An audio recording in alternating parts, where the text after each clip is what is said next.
Bonjour et bienvenue.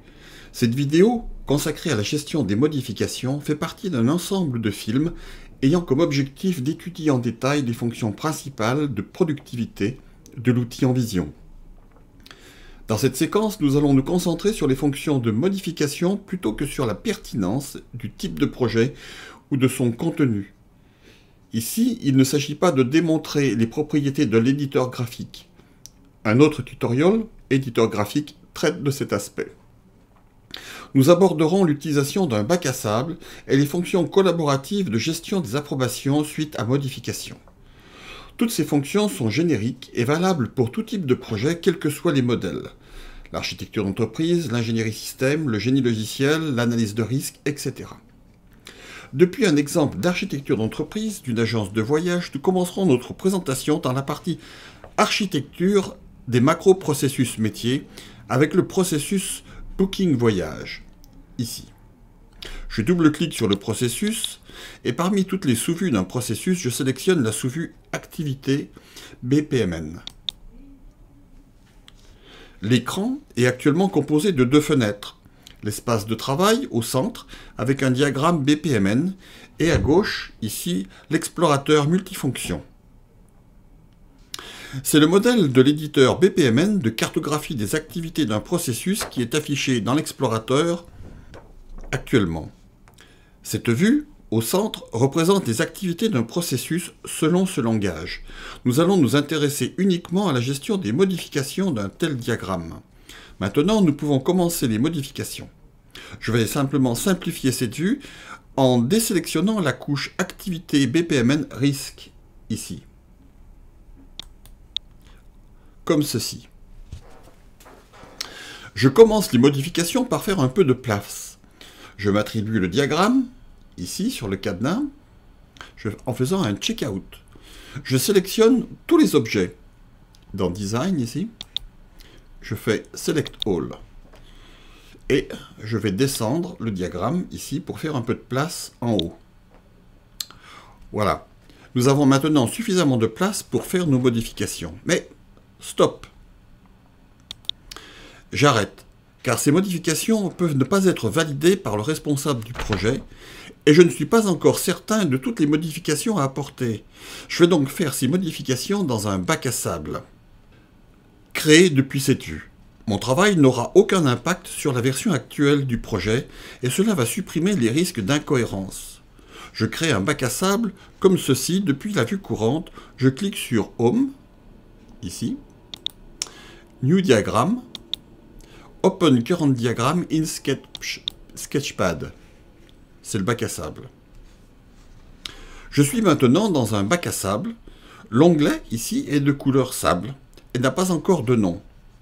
Comme précédemment, je supprime la couche Activité BPMN Risque. Je la cache plutôt. Voilà.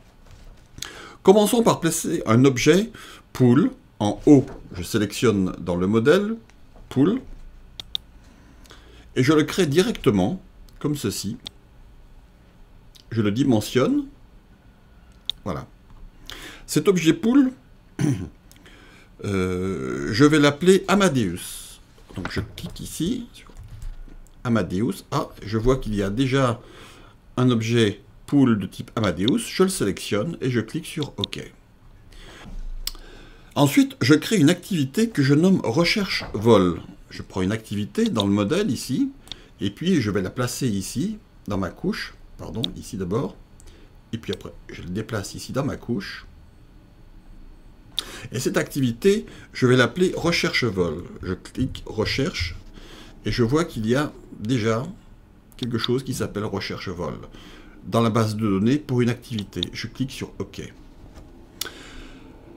Enfin, je vais créer un sous-processus BPMN comme ceci. Donc je vais ici dans sous-processus, je le sélectionne, je le positionne directement ici et je l'appelle gestion abonnement.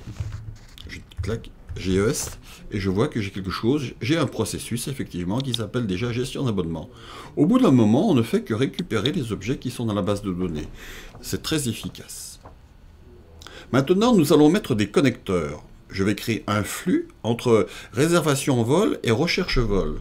Je vais ici, je prends un flux, comme ça, et depuis réservation vol jusqu'à recherche vol, comme ceci. Un flux. Je vais aussi créer une association entre recherche vol et le sous-processus gestion des abonnements. Je vais ici prendre une association et je vais associer ces deux objets entre eux. Je vais aussi reprendre un flux que je vais rattacher directement au pool, comme ceci, et je le nomme abonnement Amadeus. Abonnement, je crois que ça suffit, il existe déjà. Je le valide et je clique sur OK.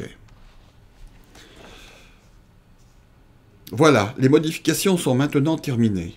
Je peux déjà vérifier l'impact sur tout le projet, bien que nous soyons dans un bac à sable, car nous bénéficions de toutes les fonctions de l'outil.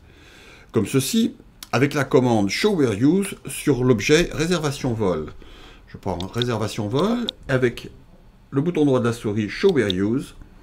En vision affiche dans l'explorateur toutes les vues où cet objet est représenté. Je vais prendre celle-ci par exemple, il y a des micro-diagrammes, je double-clique pour ouvrir et je vois apparaître ici, entouré de jaune, l'objet que j'ai recherché, réservation vol, qui apparaît donc dans contrat de voyage. Je vais fermer. Et maintenant, je vais faire la même chose, mais sur la nouvelle activité, recherche vol, ici. Je fais Show Where Use. C'est vide. Il n'y a donc pas d'impact. Je vais recentrer le diagramme dans l'écran en appuyant sur la touche F9, comme ceci, afin de créer un diagramme publiable. Après une dernière vérification des modifications dans le bac à sable, je vais le sauvegarder dans un fichier XML que je nomme Booking Voyage version 2. Pour ceci, je clique ici sur cet objet et je vais l'appeler Booking Voyage V2. Je clique sur OK et je valide l'enregistrement. J'enregistre. Il existe déjà. Je l'écrase. Parce qu'on ne sait jamais, je peux en avoir besoin dans le futur, dans le cas où mes propositions seraient refusées. Le bac à sable prend le nouveau nom, ici, Booking Voyage version 2. Maintenant, nous allons intégrer le contenu du bac à sable dans le projet en cours, afin de faire une demande d'approbation au responsable du projet. N'oubliez pas qu'Envision est un outil collaboratif multi-utilisateur. Nous procéderons comme ceci. Ici, je sélectionne seulement les modifications. Donc, j'appuie ici sur Shift et j'entoure les modifications que j'ai faites, en faisant attention de bien prendre ce connecteur. Maintenant, je fais un CTRL-C, voilà, et je retourne dans l'onglet d'origine, donc je quitte le bac à sable pour aller dans le projet. Et là, je vais faire un CTRL-V. Et voilà. Maintenant, la version actuelle vient d'être mise à jour. Il ne me reste plus qu'à faire une demande d'approbation des modifications au responsable projet si ce processus a été activé pour ce projet. Il suffit pour cela de faire un checking. Ici, je clique sur le cadenas qui est ouvert, je fais un checking.